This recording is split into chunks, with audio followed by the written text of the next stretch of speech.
Senhor colocou no nosso coração. E eu tenho certeza que Deus vai falar conosco nessa noite. Talvez não o que queremos, mas o que precisamos ouvir. 1 Coríntios capítulo 12, a partir do versículo 18. Como os irmãos já estão se acostumando com a minha maneira de ministrar, a maneira que Deus me usa, né? Nós vamos, quem trouxe sua Bíblia, depois da última chamada do pastor, todo mundo está com Bíblia, né? Graças a Deus, porque eu vi que ele até deu Bíblia aí para quem não tinha, então não tem desculpa. O GC também vale isso, amém, jovens? Amém? Levar a Bíblia. Porque a tecnologia é muito bom, irmão, mas eu amo olhar a minha Bíblia. E graças a Deus, nós estamos conseguindo. Antes era uma dificuldade achar um livro na Bíblia, né? Graças a Deus, nós, de tanto mexer na Bíblia, nós estamos pegando a habilidade. Então, pede costume, irmão, porque senão, se um dia falar, abre aí um livro de não, você vai falar, tem esse livro, nem sabe onde está. Amém? Que diz assim, 1 Coríntios, capítulo 12, versículo 18, que diz: mas nosso corpo tem muitas partes, e Deus colocou cada uma delas onde Ele quis. O corpo deixaria de ser corpo se tivesse apenas uma parte. Assim, há muitas partes, mas um só corpo. O olho não pode dizer à mão, não preciso de você. E a cabeça não pode dizer aos pés, não preciso de vocês. Ao contrário, algumas partes do corpo que parecem mais fracas, são as mais necessárias. Vou ler novamente o 22. Ao contrário, algumas partes do corpo que parecem mais fracas, são as mais necessárias. E as partes que consideramos menos honrosas são as que tratamos com mais atenção. Assim protegemos cuidadosamente as partes que não devem ser vistas. Amém? Um texto conhecido por nós. E quando eu estava preparando essa mensagem, eu confesso que primeiro Deus me deu o tema dessa mensagem e algumas partes específicas, e aí orando a Deus, buscando um texto que entraria dentro daquilo que Deus havia colocado no meu coração, o Senhor me conduziu a esse texto, porque nós vamos ver o apóstolo Paulo agora começa a usar um exemplo do corpo humano para ensinar a igreja. Nós conhecemos muito bem o histórico da igreja de Coríntios. E nós vamos ver que o apóstolo Paulo ele começa a falar que há um só corpo. Amém? Há um só corpo. Mas o corpo existe muitas partes dele. E todas são úteis. Olhe para uma pessoa na frente, atrás, aonde você quiser, olhe para uma pessoa. Essa pessoa é uma parte do corpo. Amém? Amém. E todos são úteis, do maior ao menor. Eu que estou aqui no microfone e você que talvez que nunca pegou no microfone, todos nós somos muito importantes. E o apóstolo Paulo ele começa a falar muito, mas eu não quero me aprofundar em si nesse texto, que tem muita coisa para ser abordada, mas eu quero que você compreenda que as partes mais importantes do corpo humano, elas não são vistas, correto?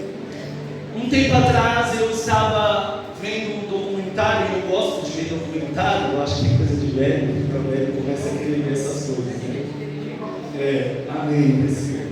E um legista estava falando que a verdadeira beleza do corpo, na verdade, não é o que está fora, mas sim quando você abre o corpo humano. Para uns choca muito, mas a verdadeira beleza do ser humano estava quando ele olhava a pessoa por dentro. Ele era um legista. E aí eu quero te fazer uma pergunta. Você tem noção que as coisas, às vezes nós somos tão vaidosos, né? Eu ultimamente estou com a vaidade um pouco derrubada. Eu fico passeando, eu estou com a minha moral lá embaixo, realmente. Mas nós somos vaidosos. Nós cuidamos do cabelo, da barba, da aparência, da pele. As mulheres gostam de se maquiar. Na verdade, nós damos muito valor para essa matéria, para aquilo que nós conseguimos ver, não é mesmo? Mas na verdade, o que mais importa é o que está dentro. Hoje, se você perder um olho, você consegue viver. Hoje, se você perder uma mão, você consegue viver. Hoje, se você perder uma perna, um pé, você consegue viver. Mas tem coisas, tem parte do nosso corpo, e eu estou falando corpo humano, que está dentro. Se o irmão parar, já era. Alguém vê o coração? Não, ele não é exposto. Mas se o coração parar, já era. Se o cérebro, que nós não enxergamos, uma parte do corpo tão fenomenal, se parar de vez, a pessoa morre. E é justamente nesse lugar que eu quero te levar hoje, e é justamente falar de coisas e de pessoas que muitas das vezes não têm um grande destaque. E eu tenho um tema para essa mensagem, que é o bastidores que influenciam. Esse é o tema que eu quero, da mensagem que Deus me deu, e é dentro disso que eu quero pregar. Eu quero pregar sobre os bastidores, sobre pessoas que não se destacam, que não tem, às vezes, não está sobre uma plataforma, mas que altera todo o funcionamento dessa plataforma. E eu quero andar com você dentro da Bíblia, porque há um tempo atrás, eu lendo a Bíblia, o Senhor começou a me ministrar algumas coisas a respeito do meu coração. E aí nós vamos ver, irmãos, que nem todos têm o seu nome escrito na Bíblia. Nem todas as pessoas têm o seu nome escrito na história do mundo. Nem todos têm um monumento, uma estátua, um dia, um feriado. Mas existiu muitas pessoas que influenciaram toda uma história. E a mensagem que talvez eu vou pregar hoje talvez soe um pouco diferente, porque geralmente nós falamos muito sobre destaque, sobre pessoas que marcaram a história, que marcaram a história na Bíblia. Mas eu quero falar também sobre pessoas que influenciaram e marcaram sim, mas talvez não teve tanta aparição, tanto destaque. Foram pessoas que agiram mais nos bastidores. E um tempo atrás o Senhor começou a me ministrar a respeito de alguns personagens, algumas histórias dentro da Bíblia. Observe esse lugar aqui. Quando você chegou, você colocou essa cadeira no lugar. Observe o bebedouro que você bebeu água. Você colocou aquele barril de água ali. Você colocou copos ali. Se você utilizou o banheiro, você limpou o banheiro para ser usado. Você chegou e alguém já tinha feito. E quem é essa pessoa? Você compreende que existem pessoas que, irmão, se essa pessoa específica não tivesse feito tudo isso, essa igreja não poderia estar preparada para receber vocês, e está acontecendo esse culto aqui nessa noite. É neste lugar, é nessa direção que o Senhor colocou no meu coração, e eu quero tentar desenrolar aqui. Talvez hoje o Senhor vai mostrar um lugar, uma posição para você. Talvez nessa noite você chegou aqui e você está perguntando para o Senhor: Senhor, qual é o meu chamado? Porque eu já quero dar um spoiler para você. Nem todo mundo será do altar. Nem todo mundo pegará nesse microfone. Nem todo mundo será líder. Nem todo mundo terá uma posição de grande holofotes. Mas todo mundo há um espaço e há um lugar que o Senhor reservou para nós. Amém. Então essa quarta-feira você vai entender que Deus reservou um lugar para você. Você é fundamental, você é importante e você faz parte desse corpo. E para este corpo funcionar bem, você precisa fazer a sua parte. Amém.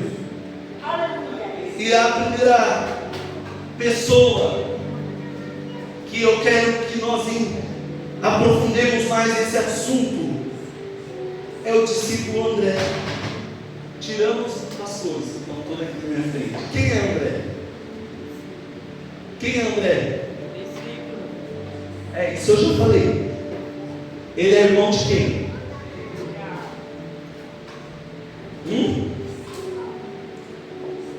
Me cite aí uma passagem dele na Bíblia. Um momento dele na Bíblia. Não, você não, né? Hoje nós vamos aprender sobre esse cara que vai nos ensinar algo poderoso. André era discípulo. André era irmão de Pedro. Quem conhece Pedro, dá uma glória a Deus. Não, irmão, o Pedro ficou decepcionado agora lá no céu com a gente. Quem conhece Pedro? Glória a Deus. Conhecemos, né? Então, esse André é irmão dele. E aí, nós vamos entender com André. André era um cara, e eu já quero que você entenda qual é a mensagem central que eu quero te passar a respeito de André. André era um cara que levava as pessoas até Jesus. Talvez você não sabia não, mas não, quem pregou lá no dia de Pentecostes e salvou 3.000 almas foi Pedro. Mas vamos ver em João 1,35. Espelha aí para nós. João 1,35.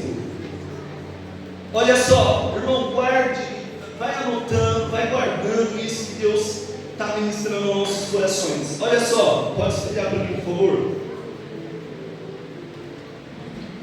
João 1,35. Se vocês demorar muito, eu vou abrir na Bíblia.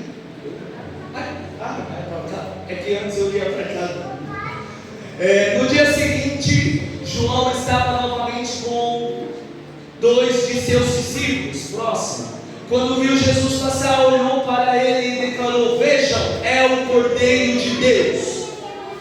Ao ouvirem isso, os 2 discípulos de João seguiram Jesus. Jesus olhou em volta e viu o que seguiam. O que vocês querem? Perguntou. Eles responderam: Rabi, que significa mestre, onde o Senhor está hospedado? Venham e vejam, disse ele. Era cerca de 4 horas da tarde quando acompanharam até o lugar onde Jesus estava hospedado e passaram o resto do dia com ele. Próximo. André, irmão de Simão Pedro, era um dos 2 que ouviram o que João tinha dito e seguiu Jesus. Próximo. André foi procurar o seu irmão Simão Pedro e lhe disse: encontramos o Messias, isto é, o Cristo.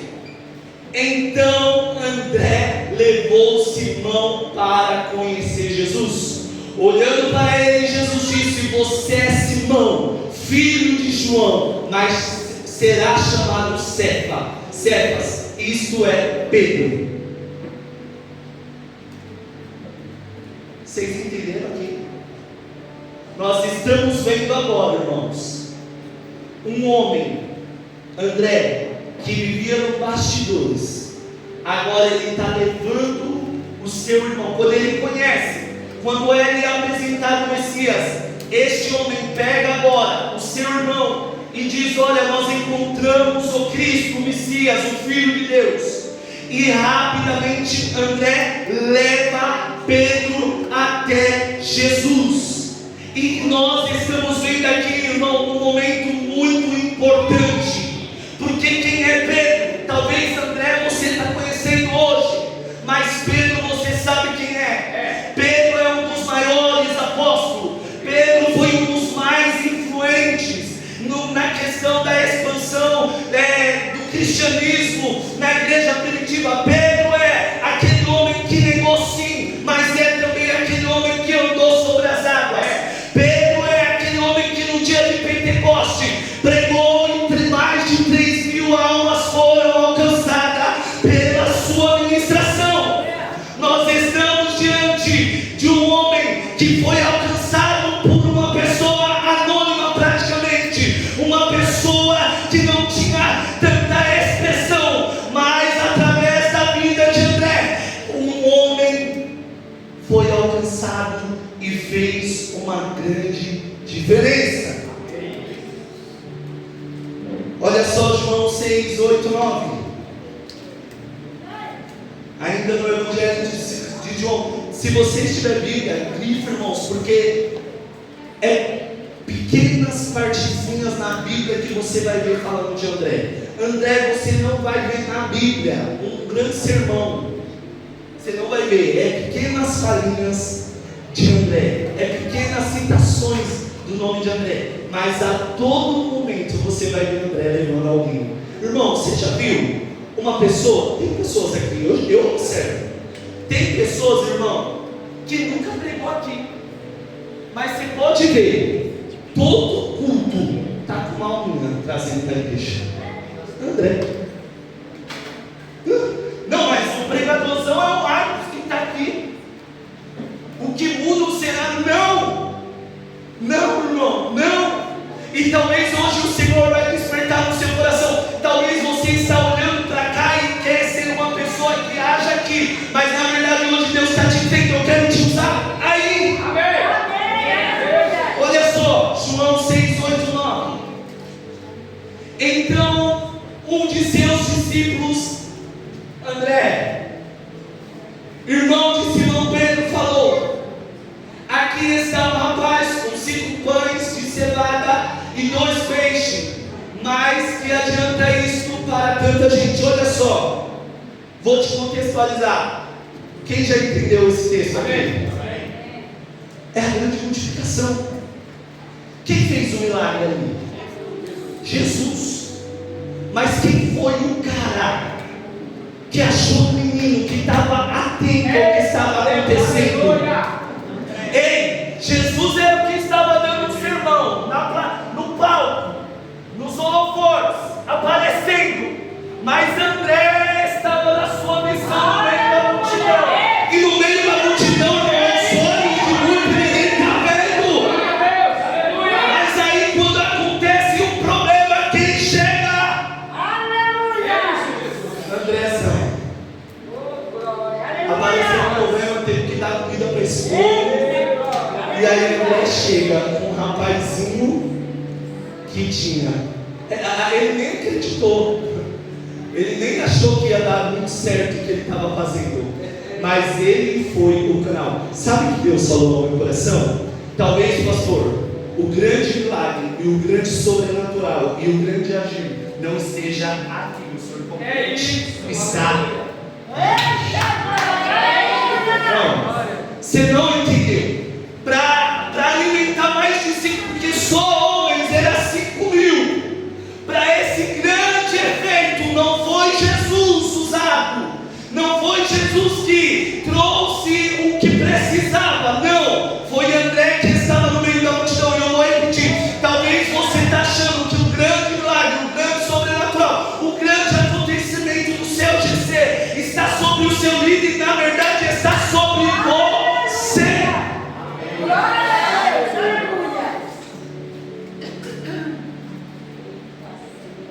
Para finalizar, João 12. Tudo João, irmãos. João 12, versículo 20 ao 22. Alguns gregos que tinham vindo a Jerusalém para adorar durante a festa da Páscoa procuraram Felipe. Sabe quem é Felipe, irmão? Discípulo também, raro.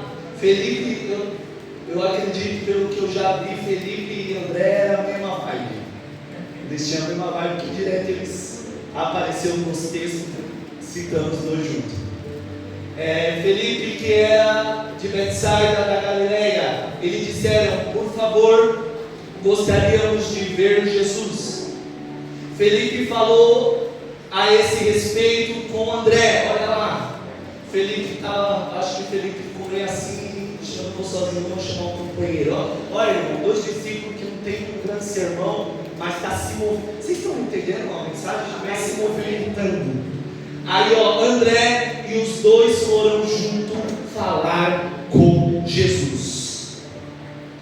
E aí eu quero aplicar algumas lições para nós nessa noite. André não era famoso. Bom, você tem o seu coração posicionado?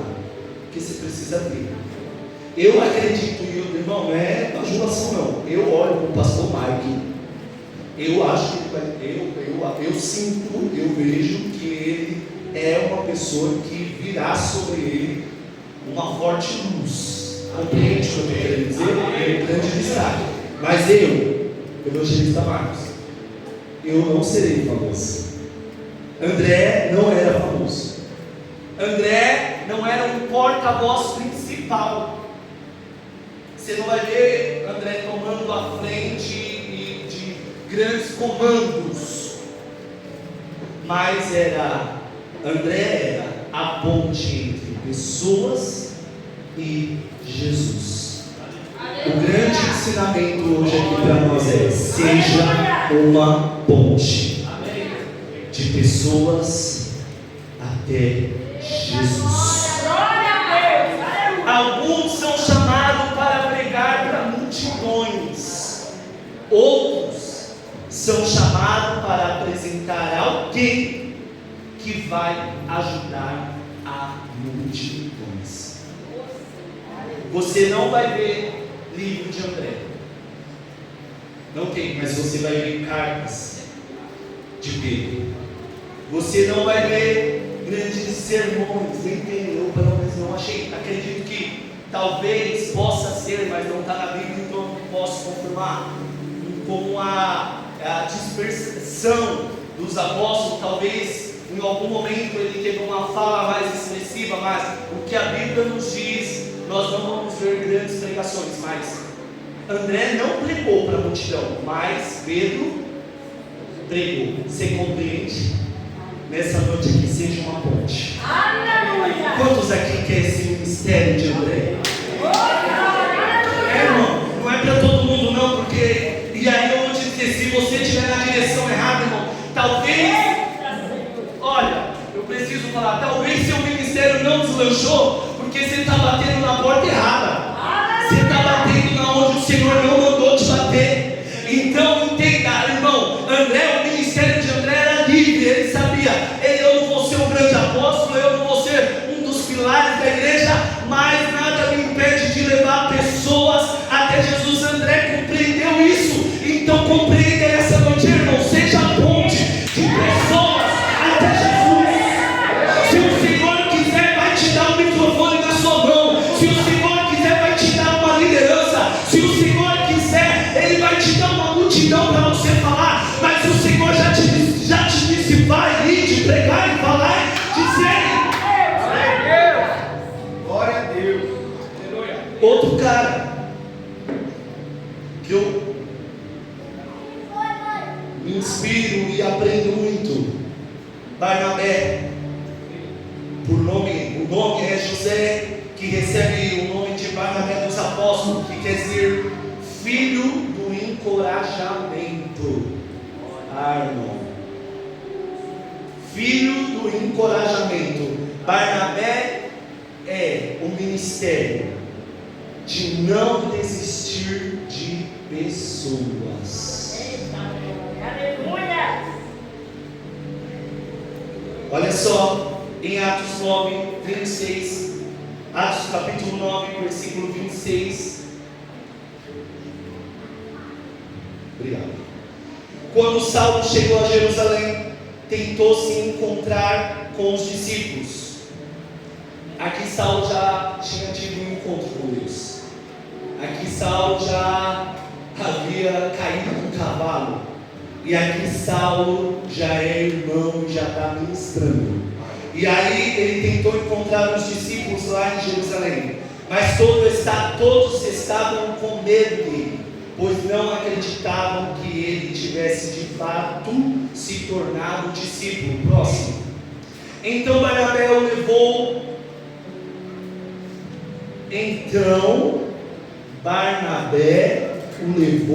Aos apóstolos. E lhes contou como Saulo tinha visto o Senhor no caminho para Damasco e como ele lhe havia falado. Irmãos, nós estamos vendo aqui Barnabé, um homem que também tem o livro de Barnabé na Bíblia. Alguém conhece um sermão de Barnabé? Quem conhecia já esse homem, Barnabé? Quem conhecia na Bíblia? Levante a mão para mim ver mesmo se eu estou muito enganado. Quase ninguém conhece. Mas ele foi responsável por acreditar no ministério de Saulo e inserir com os apóstolos em Jerusalém. Irmão, vamos ser sinceros. Esses dias eu estava ministrando no GC, sábado eu acho.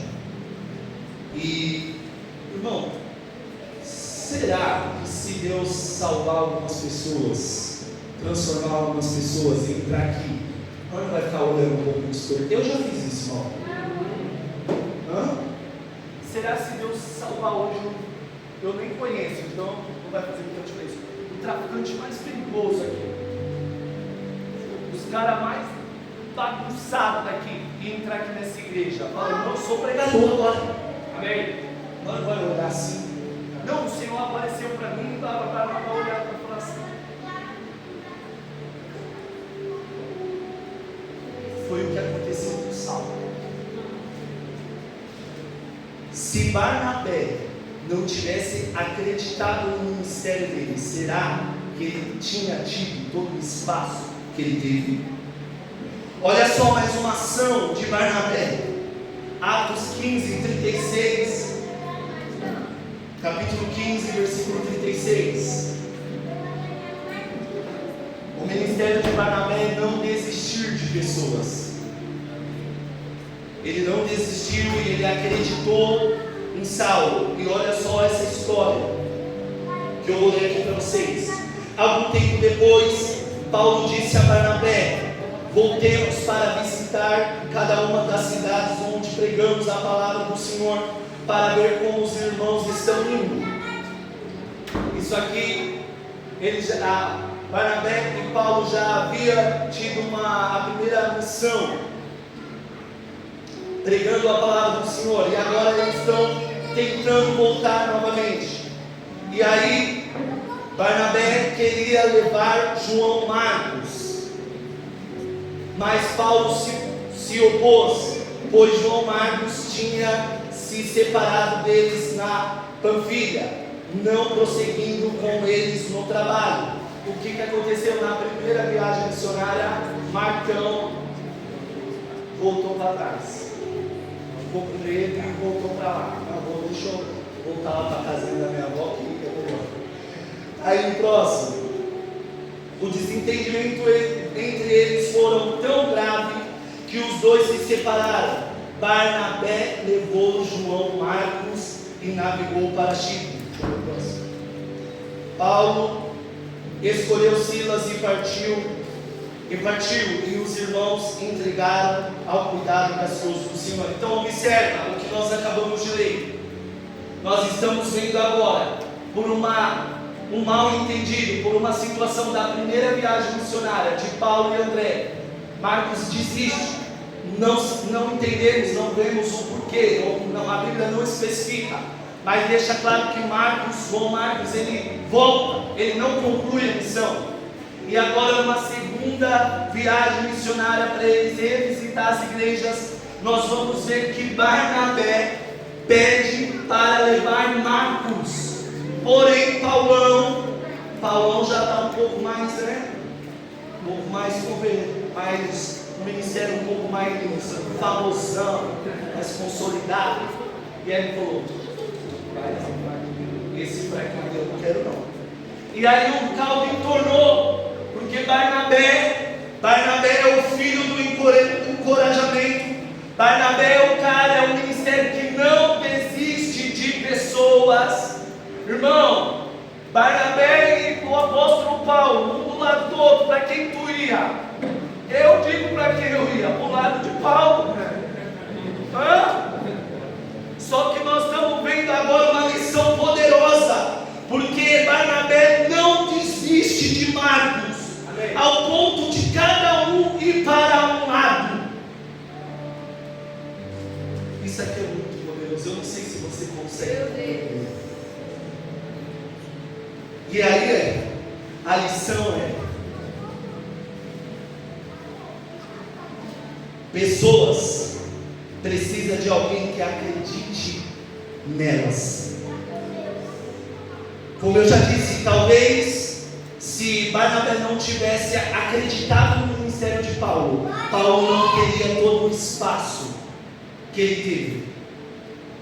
Dar segunda chances pode levar grandes futuros. Eu já vou mencionar o que aconteceu com o desenrolar dessa treta aqui.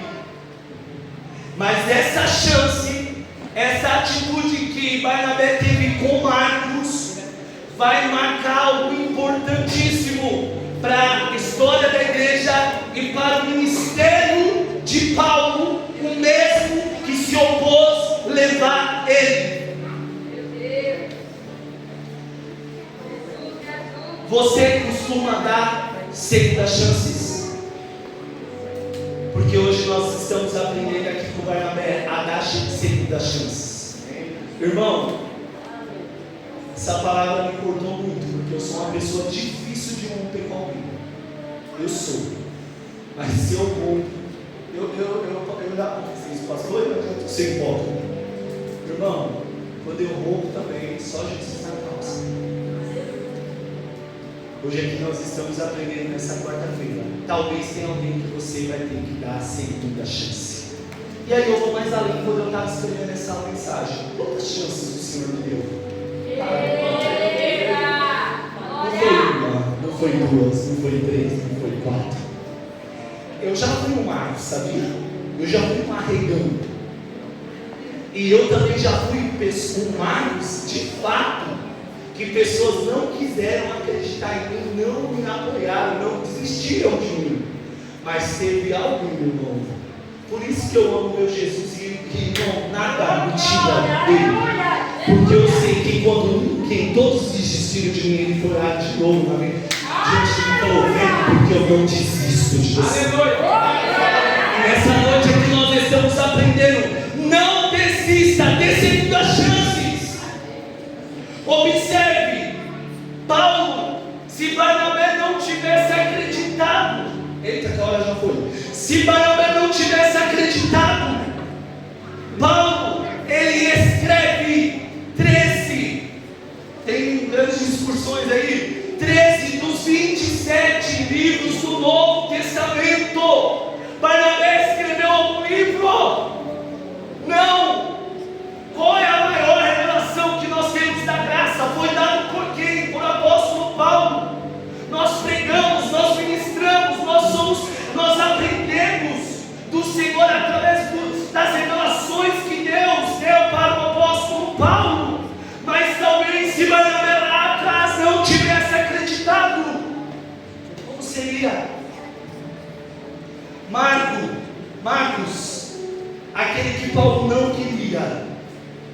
mas que Barnabé insistiu nele. Nós vamos ver lá em 2 Timóteo 4:11. Não precisa espelhar. 2 Timóteo 4:11. Nós vamos ver no final do ministério do apóstolo Paulo, onde vários tinham vazado, vários tinham deixado ele. Nós vamos ver o apóstolo Paulo dizendo: olha, me manda João Marcos, porque ele é muito útil para o ministério. Agora eu quero dizer, pessoas amadurecem. Deus trabalha nos bastidores. Segunda chance geram frutos, irmão. Está aqui uma pessoa, que o meu primeiro pastor tem trabalho, escorreguei muito, vacilei muito, mas fui amadurecendo, fui aprendendo, e olha onde eu estou, a posição que eu estou. Irmão, eu quero dizer, não desista de pessoas. Nessa quarta-feira talvez você olhou para alguém e falou: eu te entendo, porque eu também olho. Tem dia que nós falamos: eu desisto. Aí o Senhor fala. Porque, irmão, pensa comigo, se Barnabé não tivesse insistido em Marcos, no final do ministério, Paulo ia ter Marcos. Então hoje aqui, insista mais. Não sei quem, mas insista mais. Para concluir, 5 minutos, eu quero fazer uma comparação do tabernáculo. Nós vamos ver que o tabernáculo, ele tem a sua construção, ele foi dado por Deus a Moisés, e Deus dá todos os detalhes. Irmão, se você ler Êxodo, você vai ver o Senhor dando todos os detalhes, centímetro, material, espessura, tudo, quantidade, tudo. E o Senhor, ele usa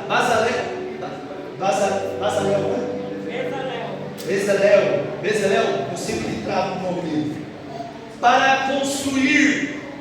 E nós vamos ver que o tabernáculo, basicamente, ele é feito de madeira, revestida por ouro, com armações de prata, coberta com tecidos e ligado com colchetes. Espelha aí para mim Êxodo 26:6. Rapidamente, eu estou acabando, mas eu preciso concluir isso. Em seguida, faça 50, preste atenção, senão você não vai entender essa relação. Em seguida, faça 50 colchetes de ouro e use-o para prender as cortinas longas, uma à outra. Desse modo, o tabernáculo será formado de uma só peça contínua. Irmão, o tabernáculo tinha peças exuberantes. Tinha o altar do sacrifício, tinha a bacia de lavagem, tinha a arca da aliança, uma das coisas mais belas e mais bonitas, com os querubins, tinha o altar do incenso, tinha a mesa, tinha um candelabro todo de ouro, e a Bíblia vai dizer tudo, as medidas, todos os pesos, tudo detalhadamente, irmãos. Era uma coisa linda, era uma obra muito linda, mas também existe uma verdade muito poderosa. Quem olhava o tabernáculo pronto, e era muito lindo, era um lugar exuberante, cheio da glória de Deus, com certeza não ia reparar que todo o tabernáculo estava preso e ligado por colchetes. A Bíblia vai dizer que é 50 colchetes de ouro, uma cortina na outra ligada, para que formasse toda a tenda. Existe uma verdade espiritual: o colchete era pequeno, quase imperceptível, mas sem ele o tabernáculo não ficaria unido. E tem uma lição, uma revelação para nós. Nós sabemos que o tabernáculo aponta para muitas coisas, mas eu quero dizer que esse colchete do tabernáculo também nos ensina uma coisa: nem todo ministério é de palco. Existem pessoas que seguram a obra nos bastidores. O que conecta é tão importante quanto os que aparecem. Você compreende o que Deus está falando para você nessa noite? E aí eu quero que eu conclua dizendo: Deus trabalha e muito nos bastidores. Seja alguém que se mova quando ninguém está vendo. Seja ponte entre pessoas e Jesus. Não desista facilmente de pessoas. Dê segundas chances. Fica firme. Ei, fica firme mesmo quando ninguém está te vendo. Você é fundamental para tudo estar ligado, unido. Seja aquele que carrega o peso, mesmo que ninguém esteja vendo. Eu agradeço essa oportunidade em nome de Jesus.